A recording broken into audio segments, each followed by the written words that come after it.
11 years ago, on a Tuesday morning, I got an email that completely changed my life and started me down the road on an investment journey from zero to £430,000 where I stand today. I'm going to talk you through it. So yeah, Tuesday morning, I was in the office as normal and an email popped up in my inbox. I read the email and it let me know that I was being made redundant from my current company. It's funny, I always remember it. There was me and a colleague at the time who sat next to me, a really good friend of mine now. We kind of looked at each other with a what the hell's this kind of moment, because it was completely out of the blue. And the person responsible for the email, who was our kind of direct manager at the time, actually walked through the open plan office in front of us and wouldn't speak to us, wouldn't engage with us, kind of blanked us and put his head down and wouldn't speak. And I always just remember, how that made me feel and how, undervalued that made me feel by an organisation that I'd worked with for quite some time, that's the way they could handle this situation. And it felt like the worst possible time ever. We just relatively recently bought a new house, that come with a big mortgage. My wife had actually gone back to education because she wanted to complete a PhD. We were thinking about starting a family. We were getting married in the very near future. All of those things were kind of playing on my mind when this email come through, and overnight the kind of rug was swept from under me and I didn't have a salary anymore. I was going to get a small redundancy payout, but nothing mega. And I knew that I needed to get a job, and I needed to get a job pretty quickly. And that's because I had nothing, right? I had no savings, I had no investments, I had nothing to lean back on. I had to take a job pretty quickly. Fortunately, I got one, and it was, the best job I ever had, and it went on to help me have a great career. But I had to take that job quickly. I didn't have time to deliberate and find the perfect role. It just so happened that I stumbled into the job that was, brilliant, and I'm very, very thankful for that opportunity. But the truth is, at the time, I was really resentful. I was really angry with the way I'd been treated, with the fact that I'd been made redundant. But now I look back at it with maybe a different lens, and I kind of think it's my fault. And that might sound strange, like, how can it be your fault for being made redundant, Stu? But the reason I feel that it's my fault is because I overstayed my welcome at that organisation. And what I mean by that is we'd been acquired not too long before the redundancy by another company, and it just wasn't the same. I didn't have the same opportunities, I didn't have the same challenges, I didn't have the same feeling for the place that I'd had in the past after the acquisition. And I stayed there because the salary was good and I really enjoyed the people that I work with. But in truth, it's because I was comfortable, right? The job was pretty easy. I was doing okay. I was working in sales. We were hitting our numbers okay. So I was in a place where I felt good and I felt comfortable, and I just clung to that and I stayed there. But now I look back, that was the worst possible thing I could have done. Comfort feels great at the time, and we all want comfort, but how comfort can actually be the worst thing ever. It can be really, really debilitating, can kill your ambition. And now I look back at that and I think that was the wrong thing for me to do. I should have been pushing myself. I should have been looking for new opportunities, because I really was just treading water in that organisation.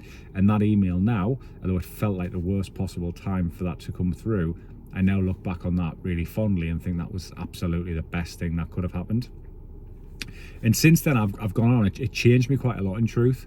And I started to try and avoid comfort, as in I didn't want to just get comfortable and settle and stay in the same place. I started looking for new challenges.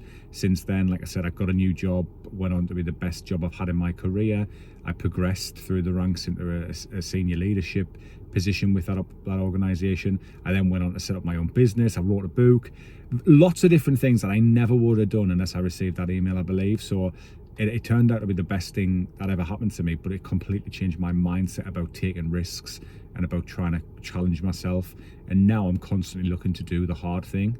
I'm constantly looking for things that stretch me, because yes, they are difficult at the time, but I can't really remember or think of an example of when I've done something that, I feared or that felt difficult, that was actually a bad thing. You never really regret that gym session. I've done a training session recently where I stood up in front of 60, 70 people in London. I was nervous about doing it, and it was brilliant. It went really, really well, and I absolutely enjoyed it, and I was buzzing afterwards. Those hard things are often the best things you ever do, but it's hard to seek them out and really look for them. And that's the kind of change that I've made. It also started me on the investment journey. I don't think I'd have invested if I hadn't have had that email, for two reasons. One, like I said, I was willing to take risks, I was willing to try new things. But secondly, I realised how vulnerable I was and how dependent on that salary. I had no savings. I was living, month to month. We just bought a mortgage, we just bought a house, we had a big mortgage, and I realized how vulnerable I was, and I didn't want to feel that way in the future. So that's why I started investing. And that's one of the big things investing has brought me, that comfort, you know, whatever you want to call it, that safety net, that amount of money in the bank that, you know, whatever happens, you've got peace of mind with that. But also, if you're in a really crap job and you want to leave, you know, you've got that money where you can walk away and you can find a new job. You haven't got to worry about paying the mortgage next month, because you've got a few months there where you can sustain yourself if you need to. And that's the truth.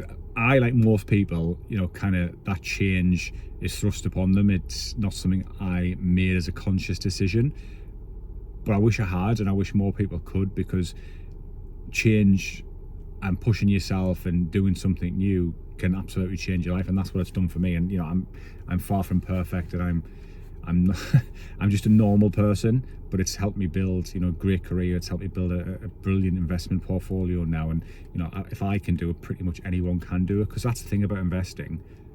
Once I started investing, I looked for new ways in which I could earn more money. How could I be creative in, you know, side hustles? And it helped me, because I was investing. It actually helped me earn more money.